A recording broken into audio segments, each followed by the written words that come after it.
Hi Gemini, this is Jov. Welcome po sa ating channel. By the way, Gemini, this is your weekly Gabay Tarot reading. Bonus reading po ito, hindi po ito re-upload. Second video reading niyo po ito tungkol sa inyong weekly Gabay Tarot reading from February 2 to 8, 2026. Gamitin ang reading na ito bilang gabay lamang. Tandaan Gemini, ito po ay channel reading. Angel number para kay Gemini. Angel number 1818. Optimism. Successful manifestation of your abundance is near. Wow! Nasa horizon na yung abundance. Okay, higher levels of optimism are needed as new abundant beginnings are on the horizon.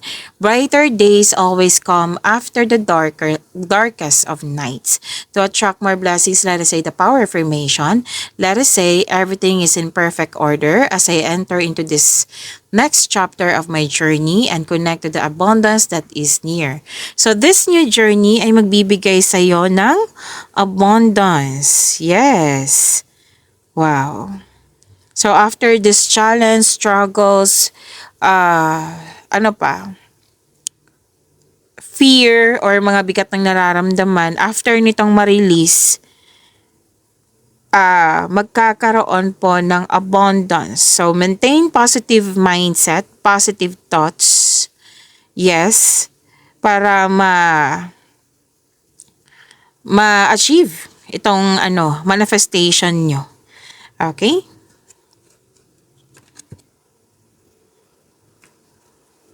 So that is angel number 1818.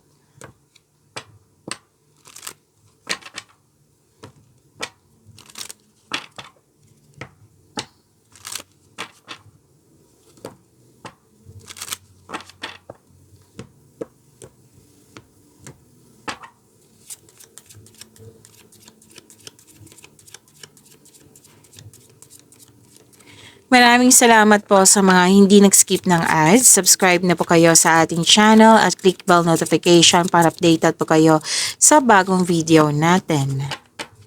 Para sa mga gustong magpa-reading po, comment po kayo ng personal reading and check my reply sa comment section. Mas lumawak yung ambisyon nyo sa buhay. Nagkaroon ng time for reflection, malalim ang iniisip mo, malakas din yung intuition mo. At pwedeng may nalaman kayo nang dahil sa malakas yung intuition nyo, may malalaman kayong sikreto, yung hindi totoo, malalaman nyo po. At mukhang nahihirapan kayo sa paggawa ng desisyon dito or may nahihirapan or nabibigatan ka sa sitwasyon or sa isang tao or sa isang bagay. Opo, kasi may guilt dito, may sacrifice. Pero mas mangingibabaw yung pagmamahal. Yes, mangingibabaw yung pagmamahal. Love is blooming. Nagkaroon ka ng time for yourself, to your partner, to your family. May ligawan, may bagong pasok sa relasyon, may nagkabalikan.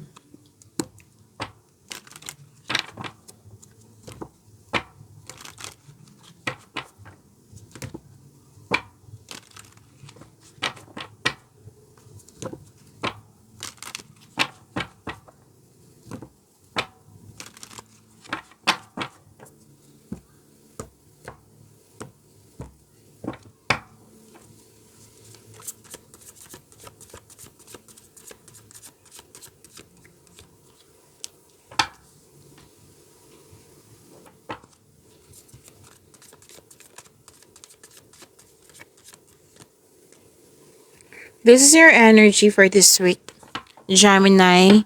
Now, this is a second video reading, right? Kung nanood ka sa inyong first reading at dito din sa inyong bonus at may napansin kayo na repeating message, yan po yung pinupush ng course sa inyo na kailangan nyong bigyan ng atensyon, solusyon at aksyon kung maaari po. So, na yung energy ni Gemini.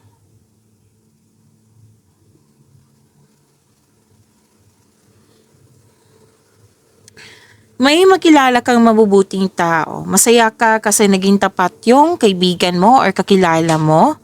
At may kausap ka dito. Pwede din malalim. Kasi sinabi kanina, di ba? Malalim ang iniisip mo. Na mas lumawak yung ambisyon mo sa buhay. Like, nagkaroon ka ng time for reflection. At may kausap ka dito na bata pa sa iyo. Again, pwedeng ikaw to, pwedeng kapwa mo, na maaring tutulungan mo siya para makamit yung layunin niya sa buhay. Or kung pwedeng ikaw din to, kasi kumbaga nagkaroon ka ng time for reflection, nagkaroon ka ng me time, like malalim mong iniisip, natutulungan mo yung sarili mo. Makaka-receive ka ng magandang balita po. At may opportunity din ako nakikita dito na very excited ka. And kung nanood kayo sa inyong February na video reading, marami yon. So parating busy. So clarification na naman to na busy si Gemini sa mga ginagawa nyo. Now, busy to na kailangan po ng time management. Kasi mukhang may promises, may umaasa sa service mo, pwede. Or deadline, yan. Time management ay kailangan.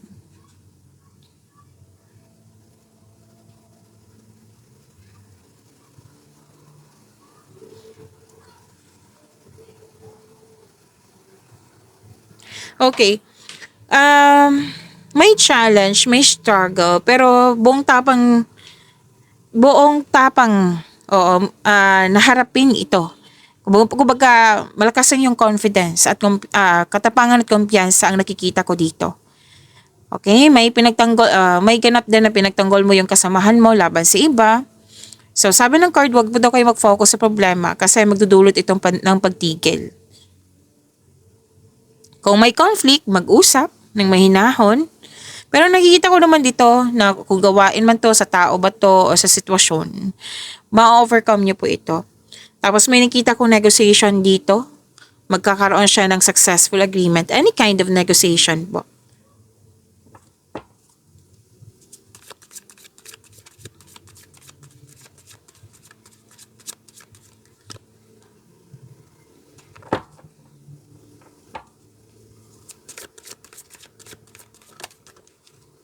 Andito po si Angel of Peace. Success, kampante.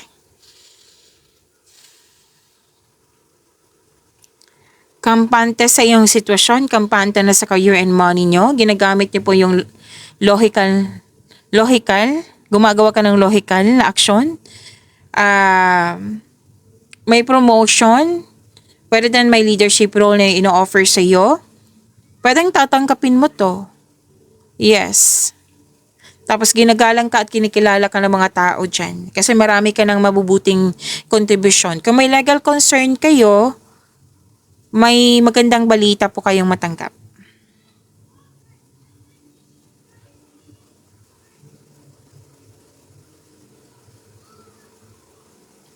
Okay. Nakikita ko dito na may masungit or toxic na kasamahan or pwedeng customer nyo to. Basta nagbigay ka ng mahabang pasensya at pag-intindi. Tapos, sa kaperahan, may advice ang card nyo dito na pay attention kayo sa inyong income at sa paggasta. Kumbaga, control, monitor, and save. Tapos, may ibibigay ang universe sa iyo na you are divinely guided, na tutulungan ka ng universe para maabot yung desires mo. Your desires will turn into reality. Ang ganda po. So, claim nyo po.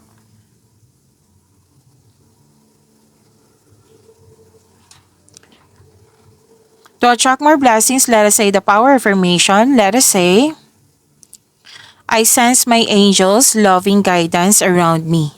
Again, I sense my angels' loving guidance around me.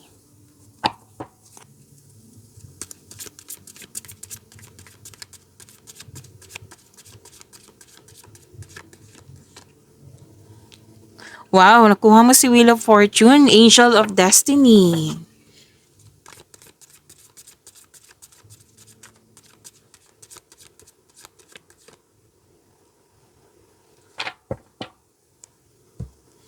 Huwag niyong kalimutan na mag-subscribe sa channel natin at click yung bell notification para updated po kayo sa reading natin.